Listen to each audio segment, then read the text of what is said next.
Hello YouTube and welcome to channel Annabella, and today I'm going to be reviewing Doctor Who episode 3 of series 11, Rosa Parks. It was a great historical episode. This is the blueprint for how historical episodes of Doctor Who should be done. It was really good. I enjoyed it. I thought that it was really good how you had the comparison of UK society then, UK society now, USA as well involved. Very good. A very good episode.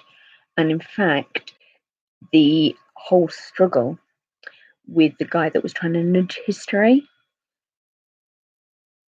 was actually really nicely played, and that wasn't the main point of the episode. I liked that. I felt that that was really well handled, and it didn't overshadow the momentous thing that Rosa Parks sitting in a seat in a bus caused. I liked the fact that it was a very simple but complicated episode. It wasn't overcomplicated, it was brilliant. Really good structure all the way through. Loved it. You had the multiple angles, the awkwardness. It was just really good. And the positivity, because episodes like that can become very negative, and can be down, but it was handled in such a well thought and respectful manner that it was absolutely great. And it was lovely to see Dr. Martin Luther King and Mr. Parks as well. I love the fact that it showed Rosa being in a mixed race marriage at that time. That would have been shocking to people. And I like the fact that they didn't gloss over anything. The smuggling of the people, of Yaz and Ryan into the motel, the fact that they couldn't eat together at the bar, all these little details just showed you how ingrained segregation and prejudice was in Montgomery, Alabama, and in the whole of the USA at that time. Very interesting, because in the UK in 1948 we had the Windrush generation came over. Yes, there's been some hell of a lot of controversy with that generation recently, particularly the children of the original Windrush generation who were brought over as babies and infants and grew up in the UK and then being asked to leave, which is completely wrong. But I find it really interesting that within the UK we actually had black bus drivers from the Caribbean come over and drive our buses and our trains, and in some places they still do, and it's a wonderful job that they do, because immigration has made the UK a stable society. Yes, we've not been perfect, not saying it's perfect. As Ryan hinted to, he's stopped and searched by policemen more often because he is a black male youth. And it was interesting that Yaz, who is a Pakistani Muslim lady, she says she still gets it, even though she's a police officer. And it's interesting and it's creative in how racism changes and adapts. And I think what's really important is that everybody is aware of how wrong it is. I mean, look at what happened recently with that chap on Ryanair and the things that he said to that disabled black woman who was sitting next to him, and she had to move and go and sit with her daughter because he was absolutely awful. But what was really encouraging was the fact that other passengers stood up for that lady and said, "No, you can't, sir, you can't say that." And that was really supportive of that lady. Unfortunately, Ryanair was not supportive, but that's an ongoing thing, and that's being dealt with by the police. Anyway, back to Doctor Who. That was a really well constructed episode. I'm actually loving the fact of whoever the baddies guy name was. I completely forgot. But it was interesting that he was from the Storm Cage and he had that storm tattoo on his wrist. He had a vortex manipulator with crew time travel. He also had a chip in his head, which meant that he couldn't harm, injure, or kill anybody, which is interesting. And it's interesting that the Doctor would know that. Methinks River Song would have had a Storm Cage identifier on her wrist. Whether she would have had a chip in her head, I don't know. We were never told, but that's an interesting line of inquiry that may or may not come up in the future. Overall, I'm going to give that episode 5 out of 5. There is no way that that is not getting a 5 out of 5. It was really carefully handled. Obviously, there are two issues that I want to talk about aside from racism, because you can't get away from racism in an episode about Rosa Parks, really, or segregation or prejudice or discrimination. I mean, it's about Rosa Parks. It's about a woman sitting on the bus, getting asked to give up her seat because of the colour of her skin. Crazy. Small acts change the world. Anyway, two things. One, the new title sequence. I'm loving the looping, and it reminds me of butterflies or of a brain. And it goes right back to the history of Doctor Who, right back to that first series, right back to An Earthly Child, which is the first ever episode. Watch it. It's brilliant. With William Hartnell playing the Doctor. Obviously, it's in black and white and so forth, and it's set in the 1960s, just so you know. But the new title sequence. I'm loving the purple because it reminds me of a brain or a butterfly and how it goes like that. The new theme song reminds me very much of the Paul McGann movie that they did when Paul McGann took over as the Doctor from Sylvester McCoy, and that was released, I think it was 1996 or 1997. That movie. It was a very, very good movie, but the title sequence that the 13th Doctor had, who's played by Jodie Whittaker, her title sequence reminds me of that title sequence that we had there. Sorry. So I put that title sequence, music, design, and my other thing, the British northern accent. Yes, because I understand some Americans have been having to use, oh goodness, total brain blank. Sorry.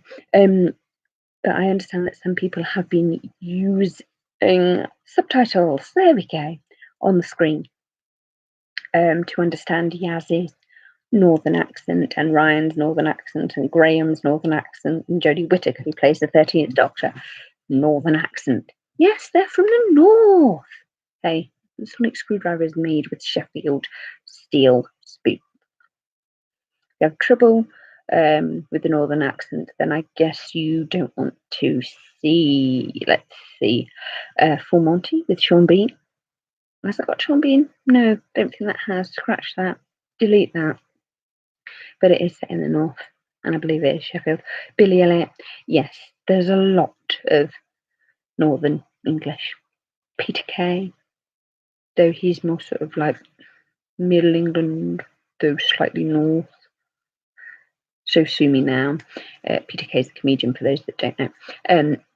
Yes, so Jodie Whittaker and Yaz are speaking with a Yorkshire accent. It's not very broad. There are thicker ones. By broad, we mean thick accents. Theirs is actually quite mild of an accent. I believe some Americans struggled with Cheryl Cole's accent, but she's a Liverpudlian, meaning she's from Liverpool, very much like Cilla Black, or should that be Cilla White? Yeah, because Cilla Black's real name is Cilla White, but they had to change it to Black because it sounded better artistically.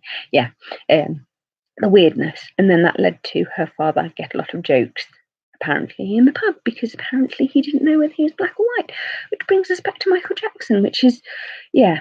Anyway, moving swiftly on.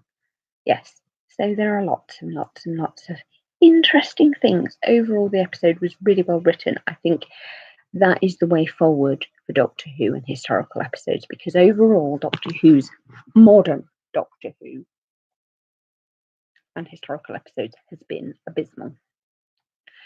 Sort of come in and the Doctors had to make a big statement and then leave on how they're wrong.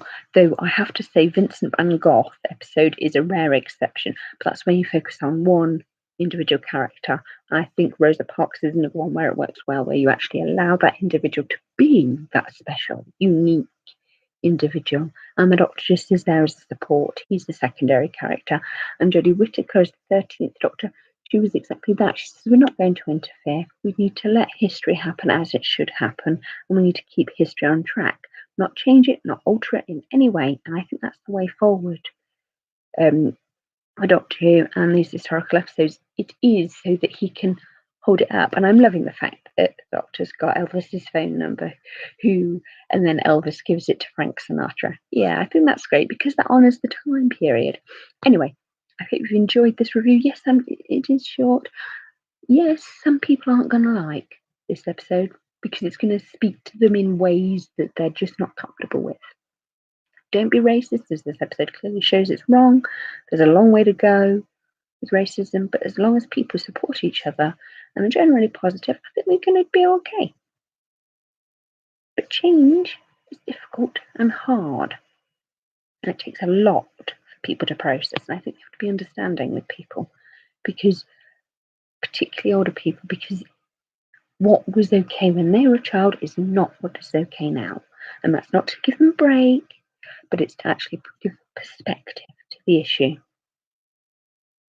Because, like Ryan said, it took Rosa Parks nearly all of her life to get the recognition that she deserved. And that's huge. But it also just shows you how slow change is and how important time is with new ideas. It's great having the new idea. If you're the person having that new idea, then it might take people 10, 20, 30 years for it to catch on and to actually implement it in their daily lives. And it's, and that's the same with all of these things. Change takes time. The initial idea will move forward, but then you have to wait for society to adapt and change. And some aspects of society easier than others. And that's just the way it is. As long as the change happens. And yes, sometimes you have to wait a lifetime for it. But it doesn't mean you shouldn't stop fighting or being positive or keep focused. Because the importance is not winning the battle, it's to win the war. Anyway, going to give that Doctor Who episode a 5 out of 5. It was awesome. I really enjoyed it. And I liked the fact that you had Grace being mentioned throughout, though I do wish Yaz would actually do something a little bit more. And I fully appreciate why she wanted to sit with Rosa in the seamstress's room. I like that little chat. But I felt that they got Ryan to do a lot, and I fully appreciate why. But also, with Ryan being dyspraxic and his ability to drive a car, that might not be accurate. I'm not saying that people with dyspraxia can't drive cars, because I'm not. But generally, coordination issues being what they are, the few people that I've known that have been dyspraxic haven't been the best drivers. It's the whole left and right confusion, and it's also doing the gears and steering and the hand and eye, which is interesting in itself. And the amount of effort it took Ryan to ride a bike, driving a car, question mark. But anyway, that's an oversight. But overall, 5 out of 5. Really enjoyed the episode. I love the fact that Rosa was given full focus and the Doctor and her gang were support act. Love it. I love the fact that we were actually allowed to be in that moment, though we were apart from the moment. And you could see the awkwardness of that situation, but also how it allowed history to unfold. Anyway, hope you've enjoyed this review. Please like, comment, and subscribe. If you have, let me know if any of the issues or something I've said has upset you. Well, live with it.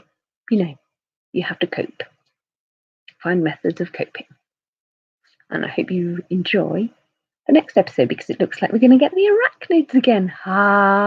Brings back lovely memories of the classic series. The plastic little spiders on the table going, yes, we are going to invade. No, we should wait. No, we're going to invade. Anyway, yes. So see you all next week for episode 4 review. Bye. There we go.